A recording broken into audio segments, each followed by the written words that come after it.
নমস্কার বন্ধুরা, আজ আমি আপনাদের সাথে শেয়ার করে নেব টক দই আর গুঁড়ো মশলা দিয়ে মাছের একটি সুন্দর রেসিপি, যেটি গরম ভাতের সাথে একেবারে অনবদ্য লাগবে আর খেতেও অসাধারণ লাগবে। ভীষণই টেস্টফুল, যেটা বানানো একেবারেই সহজ এবং খুবই কম সময়ের মধ্যে বানিয়ে নিতে পারবেন খুবই ঝটপটভাবে। তো আজকের আমার এই রেসিপিটি যে যেখান থেকে দেখছেন, আশা করি সবাই সুস্থ আছেন, ভালো আছেন।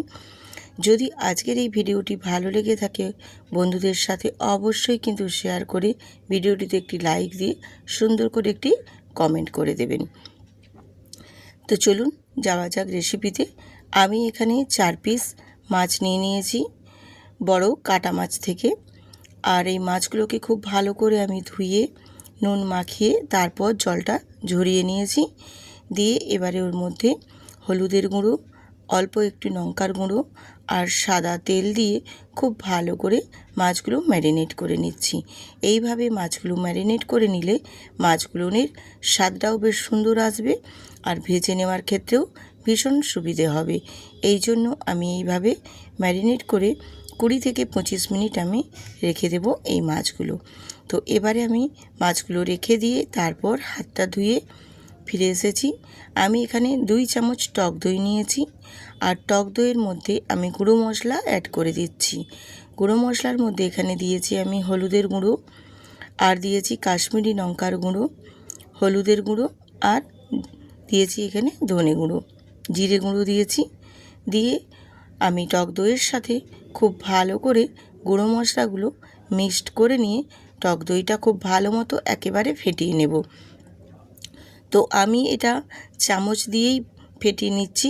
তোমরা চাইলে এটা মিক্সিতে দিয়েও খুব ভালো করে ফেটিয়ে নিতে পারো, তাহলে টক দইটা রান্না করার সময় ফেটে যাবে না। এছাড়াও আমি যে হাতের সাহায্যে চামচ দিয়ে ফেটিয়ে নিয়েছি খুব ভালো মতো, এটাও কিন্তু ফেটে যাবে না, খুবই ভালোভাবে রান্নাটা হবে। তো এবারে চলে আসলাম গ্যাসে কড়াই বসিয়ে তেল দিয়ে দিয়েছি আর তেলটাকে বেশ ভালো মতো একটু গরমও করে নিয়েছি, যাতে মাছগুলো ভেজে নিতে সুবিধে হয়। এবার তেলটা গরম হয়ে গেলে এখানে আমি মাছগুলো এক এক করে ভাজতে দিয়ে দেব। আর মাছগুলো আমি ভেজে নেব একদম মিডিয়াম টু লোতে রেখে গ্যাসটা মাছগুলো ভেজে নেব। আর মাছগুলো ভেজে নেওয়ার সময় একটু সময় নিয়েই কিন্তু একটা পাশ ভেজে নেব বেশ সুন্দর করে লাল লাল করে। তারপর অপর পাশটা আমি উল্টে দিয়ে আবারও অপর পাশটা ভেজে নেব। আমি রূপা ব্লগস উইথ রূপা চ্যানেলে আপনাদের সবাইকে স্বাগত জানিয়ে আজকে সুন্দর একটি মাছের রেসিপি নিয়ে হাজির হয়েছি আপনাদের সাথে। যদি ভালো লেগে থাকে অবশ্যই কিন্তু বন্ধুদের সাথে প্রচুর পরিমাণে শেয়ার করে দেবেন এবং ভিডিওটির অনুরোধ রইল পুরো ভিডিওটি দেখবেন, স্কিপ করবেন না। স্কিপ করলে বুঝতে পারবে না আমি কিভাবে আজকে একেবারে গুঁড়ো মশলা আর টক দই দিয়ে বানিয়ে নিচ্ছি এই সুন্দর মাছের রেসিপিটি, যেটি গরম গরম ভাতের সাথে কিন্তু একেবারে অনবদ্য লাগে। আর কিছুই লাগবে না, জাস্ট জমে যাবে কিন্তু একেবারে গরম গরম ধোঁয়া ওঠা ভাতের সাথে এই মাছের রেসিপিটি। তো মাছগুলো আমার দেখো সুন্দর করে ভেজে নেওয়া হয়েছে বেশ লাল লাল করে। এবারে আমি মাছগুলোকে এক এক করে তুলে নিচ্ছি। আর মাছগুলো এইভাবে একটু লাল লাল করে ভেজে নিলে মাছগুলো কিন্তু খেতে ভীষণ ভালো লাগবে। আর এছাড়া আমি এখানে নুন হলুদ আর একটু যেহেতু লঙ্কার গুঁড়ো দিয়েছি, মাছের ভাজার কালারটা ভীষণ সুন্দর আসবে। এবারে ওই তেলের মধ্যেই দিয়ে দেব গোটা জিরে ফোড়নে দিয়েছি। আর জিরেটা ভাজা হয়ে গেলে এখানে আমি 2টো কাঁচা লঙ্কা দিলাম। এই কাঁচা লঙ্কাগুলো ভীষণ পরিমাণে ঝাল, তাই জন্য আমি 2টো দিয়েছি। তোমরা চাইলে আর একটু যদি পছন্দ করো বাড়িয়ে নিতে পারো ঝালের পরিমাণটা।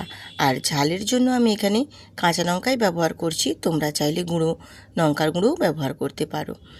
আমি এখানে একটা বড় সাইজের পেঁয়াজ বেটে নিয়েছি আর সেই পেঁয়াজের বাটাটাই এই তেলের মধ্যে দিয়ে দিলাম। দিয়ে পেঁয়াজটা একটু নাড়াচাড়া করে ভেজে নেব। পেঁয়াজটা যেহেতু বেটে দিয়েছি সেক্ষেত্রে পেঁয়াজের মধ্যে অনেক জল ভাব থাকবে। এই জল ভাবটা যেন না থাকে সেই পর্যায়ে এটাকে শুকনো করে বেশ পেঁয়াজটাকে বাদামি কালার করে ভেজে নেব।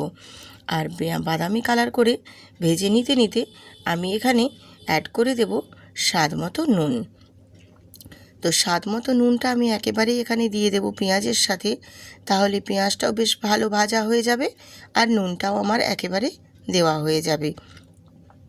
নুনটা দিয়েও পেঁয়াজটা বেশ আবারও একটু নাড়াচাড়া করে বাদামি বাদামি করে ভেজে নেব, তাহলে পেঁয়াজের যে একটা জলজলা ভাব থাকবে সেই জলজলা ভাবটাও শুকনো হয়ে যাবে আর তেলটাও বেশ গা থেকে ছাড়ে ছাড়ে বেরিয়ে আসবে। সেই পর্যায়ে এখানে আমি দিয়ে দেব এই যে মশলা দিয়ে যে টক দইটা আমি ফেটিয়ে রেখেছিলাম, সেই টক দই দিয়ে ফেটিয়ে মশলাটা আমি এখানে অ্যাড করে দিলাম। দিয়ে পেঁয়াজের সাথে একটু নাড়াচাড়া করে বেশ সুন্দর করে কিন্তু কষিয়ে নিতে হবে। এইভাবে কষিয়ে নিলে কালারটাও যেমন সুন্দর আসবে আর মশলাটাও কিন্তু খুব সুন্দর করে কষানো হয়ে রেডি হয়ে যাবে। এইভাবে আমি বেশ সুন্দর করে কষিয়ে নিচ্ছি মশলাটা।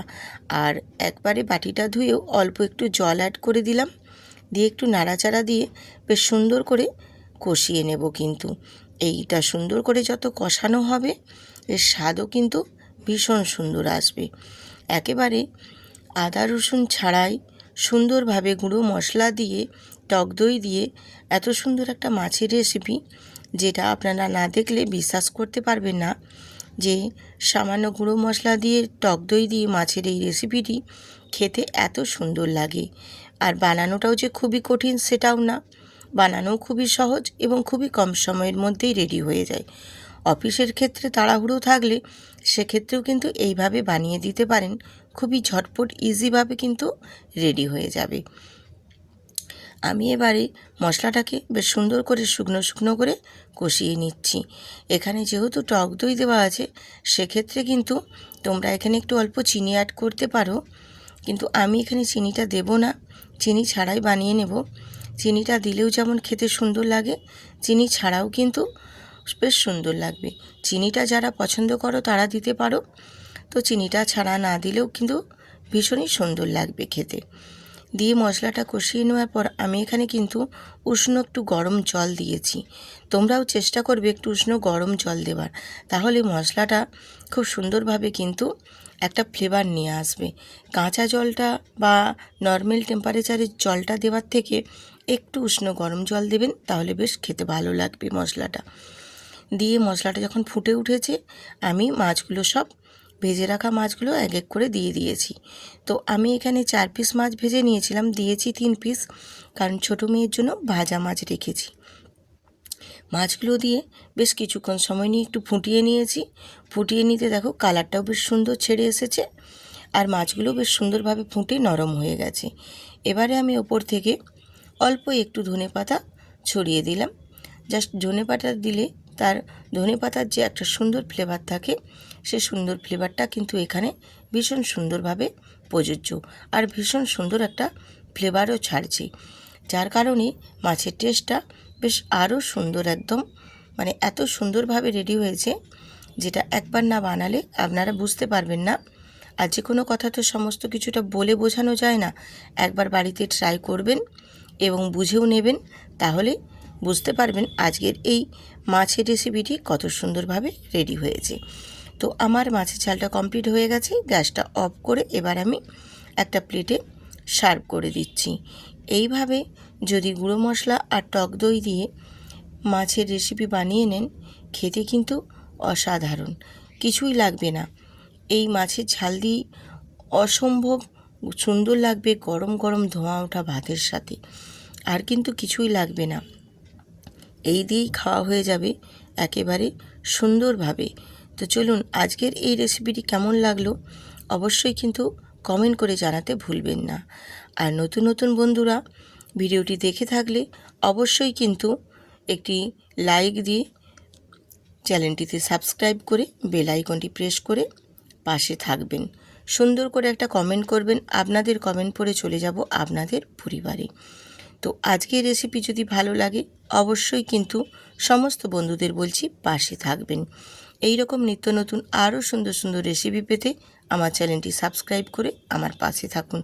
আজ এখানেই শেষ করছি, টাটা।